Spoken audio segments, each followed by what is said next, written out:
Game Night. This movie stars Jason Bateman and Rachel McAdams, and it follows the story of a group of friends that like to have a game night every week, and when someone ups the ante of the game into a murder mystery game that they say is going to be real, let alone finding out that it actually is real and it is not going to plan, they have to solve the crime and stop shit from happening, because that's, every comedy plot, apparently. No, that doesn't.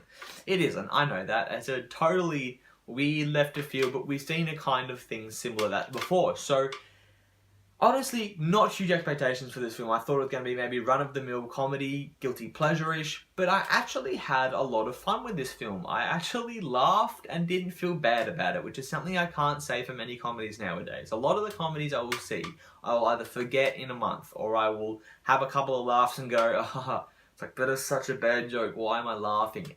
This movie wasn't that. This movie, yeah, it had a few of them, but no, it was actually a good quality comedy, which again doesn't happen nowadays.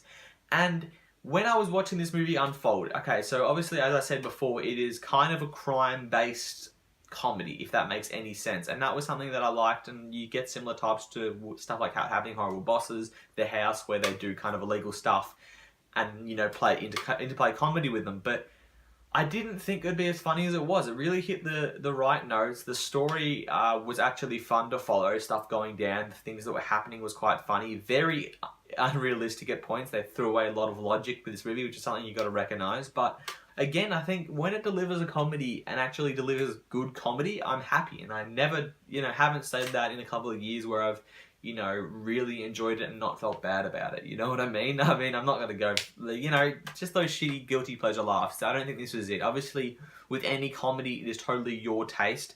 And the biggest thing with comedy, if you like the jokes, no matter if they have a great story or if they have great characters, if you don't laugh at a comedy, you're not going to like the comedy. And if you laugh at stuff that your friends don't laugh at, or your friend laugh at you don't laugh at, it's going to be switched, and it's all about taste. And my taste, I think, were personally met with this movie. There was a bunch of shit that I thought was hilarious. A lot of people in the cinema, there was like 10 of us in the cinema in total, and I reckon, 7 out of 8 people were laughing at the majority of the jokes, which was a good thing. I mean, they did deliver on a lot of the jokes, and again, that's the main part of comedy. But I also like the plot. As I said, the plot was actually engaging, and the whole element of what the couple's going through, and each couple's kind of going through a different thing, was actually nice to kind of walk through with them, and you got to see it unfold, which was really cool. And I mean, the characters are actually really good. There's no really throwaway characters. Generally in comedies, you get a few characters that are like, you're there, but should you be there?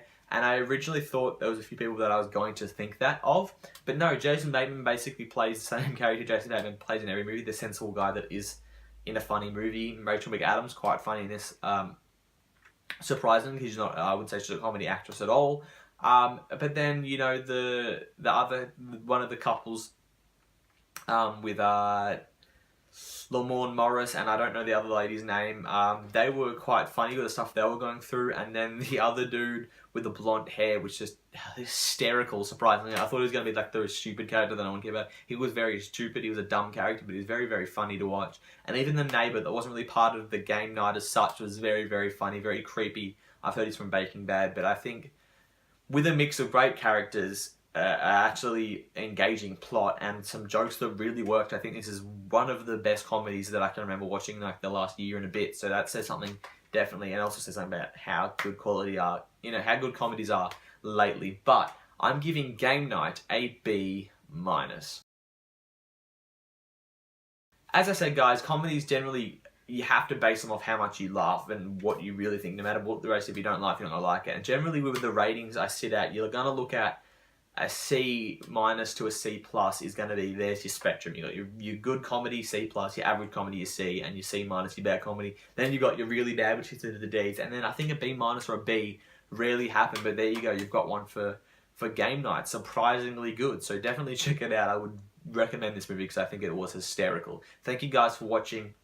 Something I've been to say that I haven't said in many videos, I actually have a Twitter, so you can follow me on Twitter at AceDavies. A little bit of a card joke there, but I leave it in the description every time. There's always my Twitter link, and I do tweet out every time I put a video up. So if you guys aren't on YouTube much, but you're like on social media, follow me there because I will tweet out, and once I get a bit more people following that Twitter, I'll actually start using it than other just tweeting out that I got videos. But thank you guys for watching. Subscribe if you haven't already. Like, comment below what you thought of the movie or the review. But of course, have a good one.